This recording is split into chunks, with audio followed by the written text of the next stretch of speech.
we have solved some problems on the concept of echo also. In my previous video, I had started our study on natural or free vibrations and then forced vibrations. Damped vibrations also we have learned. So, three types of vibrations we have learned in our previous session. That is natural vibrations, second one is damped vibrations, and the third one is forced vibrations. Now, if you take natural vibrations, what we have learned? In natural vibrations, the resistive force will not be there and the body will vibrate with constant amplitude. Periodic vibrations of constant amplitude are called natural vibrations, and this is just theoretical. Practically speaking, it is not possible. Now, suppose when you vibrate any object, like if you set the simple pendulum into oscillations in air, or if you strike a tuning fork against a rubber pad, then you will have damped vibrations or damped oscillations, because there is a resistive force offered by the surrounding medium, and hence the vibrations they damp, and slowly they will come to rest. The vibrations will stop.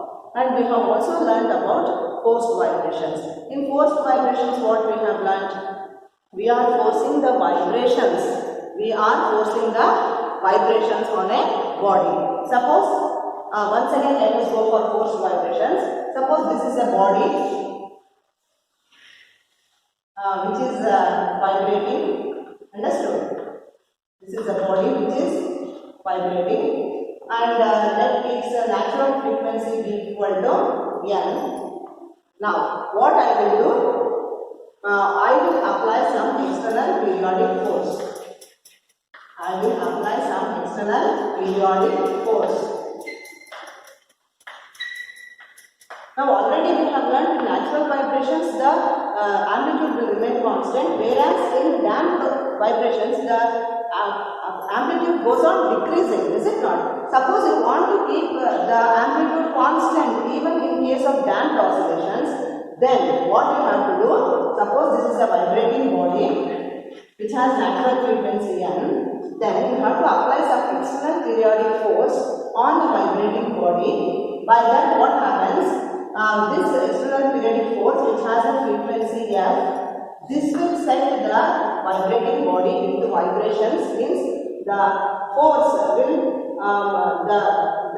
this force will act on the body, and the vibrations will be forced on the vibrating body, and hence the vibrating body will start vibrating with some constant amplitude. Understood? So, if you want to keep the amplitude constant in case of damped oscillations, then what you have to do? You have to apply some external periodic force on a vibrating body, and if the frequency of the external periodic force and the natural frequency of the vibrating body are not natural to each other. See, here this frequency f might be greater than or less than n. It might be greater than or less than n. Then in such cases what happens? This body will be forced on vibrations and it starts vibrating with forced vibrations. The amplitude will be very small, but the constant amplitude will maintain. Understood? Suppose if f is equal to n, then if f is equal to n, then both the frequencies are matching, then this body will start vibrating with a large amplitude. Okay? It starts vibrating with a larger amplitude. So, these things we have learned in our previous class. Now, after learning about natural vibrations and forced vibrations, how we can differentiate them? See, natural vibrations, we know that they take place in the absence of any resistive or external forces. Whereas forced vibrations, they take place in the presence of external periodic force. Now, if you take natural vibrations, the frequency of the vibrating body depends upon the shape and size of the body. Whereas in case of forced vibrations, the frequency of the vibrations is equal to the frequency of the applied periodic force. Okay. In case of natural vibrations, the frequency will remain constant. Whereas in forced vibrations, the frequency changes according to the frequency of the applied force. Understood? If the frequency of the applied force changes, then the frequency of the forced vibrations also changes. Then one more thing what we have learned, in case of natural vibrations, the amplitude will remain constant. Understood? The amplitude remains constant. Even here also the amplitude will remain constant, but it depends on the frequency of the external periodic force. So the amplitude of vibration depends on the frequency of the applied force and it does not change with time. Okay, so like this you can differentiate between natural vibrations and forced vibrations. Next very important concept we have to learn, that is called resonance. Now, what is resonance? Resonance is a special case of forced vibrations. Now we know what is forced vibrations. So resonance is a special case of forced vibrations.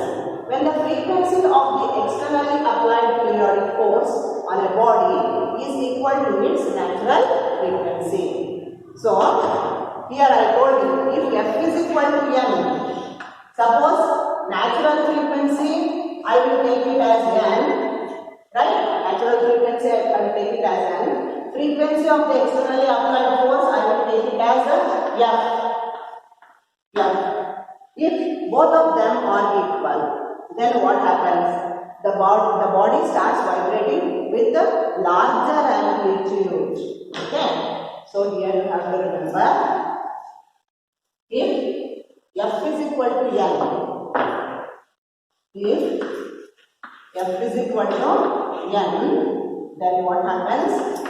The body starts vibrating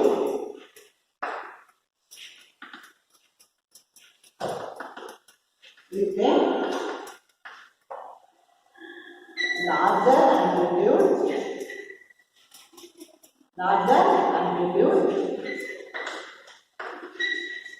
and a loud sound will be heard.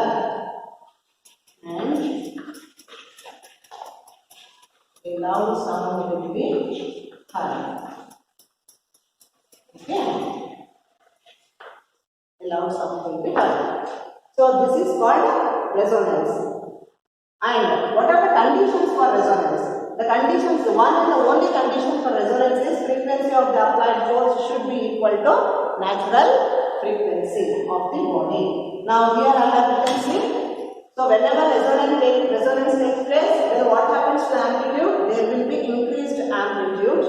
And then what are those vibrations called? Those vibrations are called resonant vibrations. Understood? So this is about the definition of resonance and conditions for resonance. Okay. Now let us take up some examples of resonant vibrations and also applications of resonance. Now let us learn about some examples of resonance. So what is resonance? Once again I want to repeat, if the frequency of the external periodic force matches the natural frequency of the vibrating body, then the body starts vibrating with a larger amplitude and such vibrations are called resonant vibrations. Okay, and a loud sound will be heard from the vibrating body. Now just consider this diagram. Here I have two tuning forks, is it not? Two tuning forks and they are mounted on sound boxes, and you can see that one end of each sound box is opened. Why we have opened these sides of the sound box means the sound produced means by this sound box is transferred to the other sound box. Okay. Now here you see tuning fork A is set into vibrations. When the tuning fork starts vibrating, suppose I have a tuning fork, I strike it against the rubber pad and I will keep it on a sound box. Then what I am doing means I am forcing the vibrations on the table or sound box. Understood? So, in the sound box, air column will be there and this air column starts vibrating. Here also the same thing is happening. This tuning fork is set into vibrations, and when the prongs of the tuning fork starts vibrating, as I have shown here, these vibrations will start vibrating, will force vibrations on the air column which is present in the sound box. So here air will be there in the sound box. The air column will be forced on with these vibrations and the air column starts vibrating. Now these vibrations will be passed on to the other sound box also. Understood? So when it happens, then both A and B will start vibrating in resonance. Okay, this is one example of resonant vibrations. I think even in the textbook this diagram is given. You can just follow the textbook. So this fork B also will pick up the vibrations from A. Why? Because the natural frequency of the vibrating body will be equal to the frequency of the air column. It will be equal to the frequency of the forced vibrations.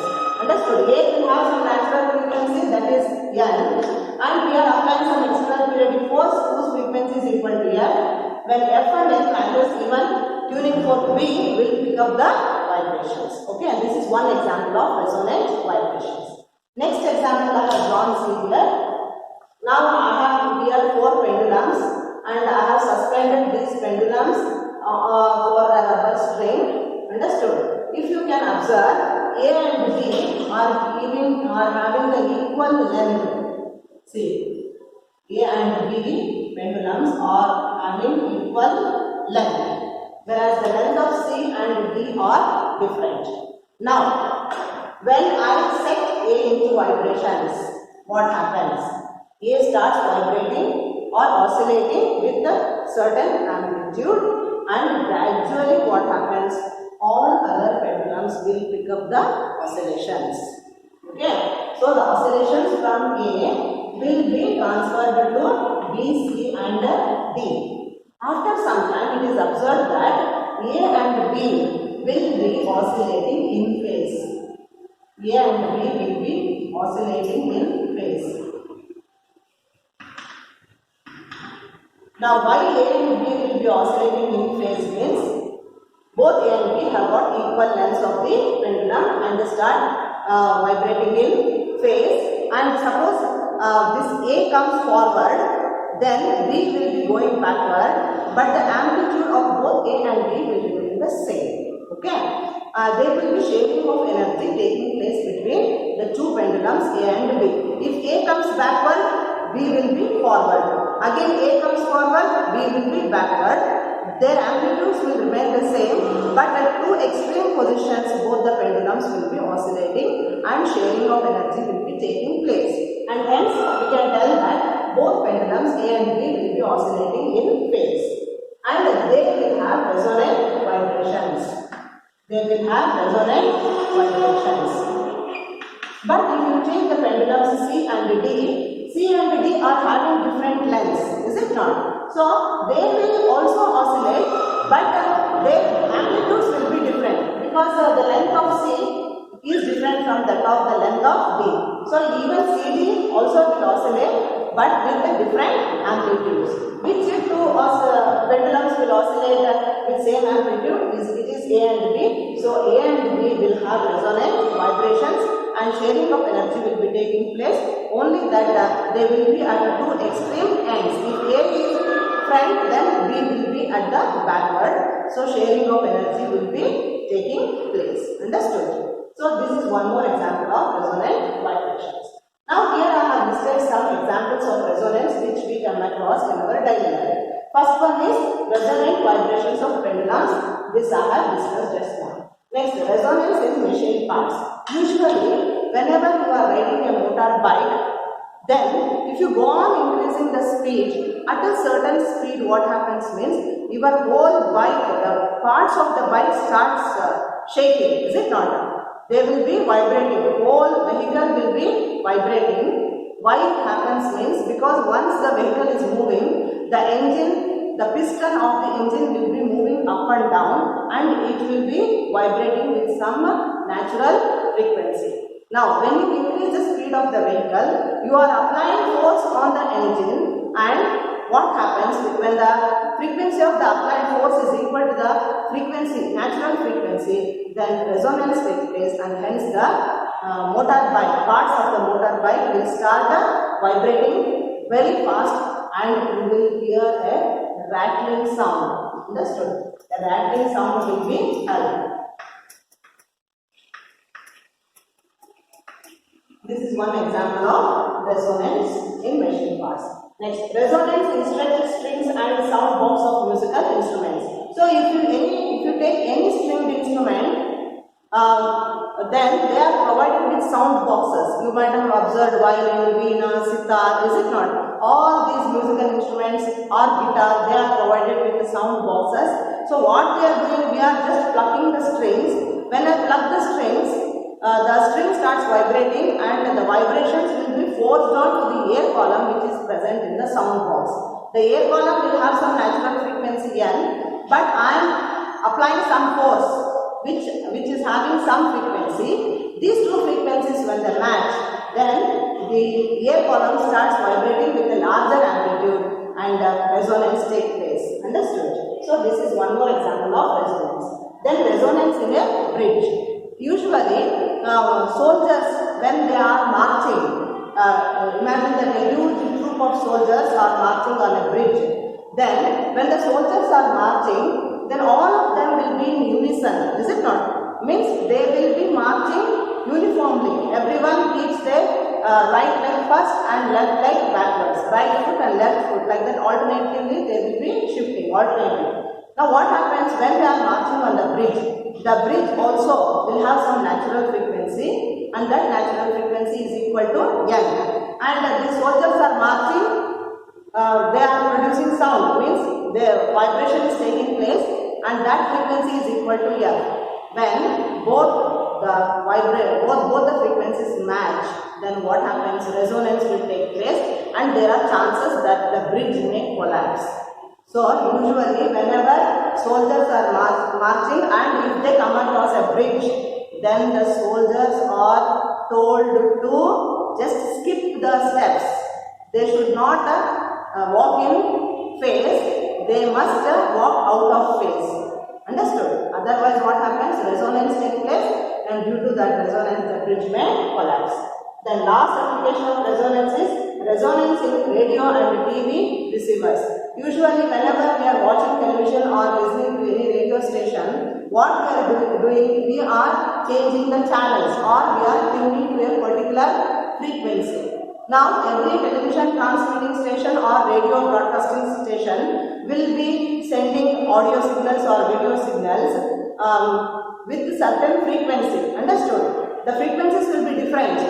And what we are doing sitting at home, we are trying to match with the frequency of the audio and video signal. Usually they will use radio waves to transmit the audio and video signals and those radio waves will have certain frequency. When you are adjusting your television settings or you are tuning to a particular radio station, what we are doing, we are matching with the frequency of those radio waves. When the frequency of this radio waves matches with our frequency, then what happens?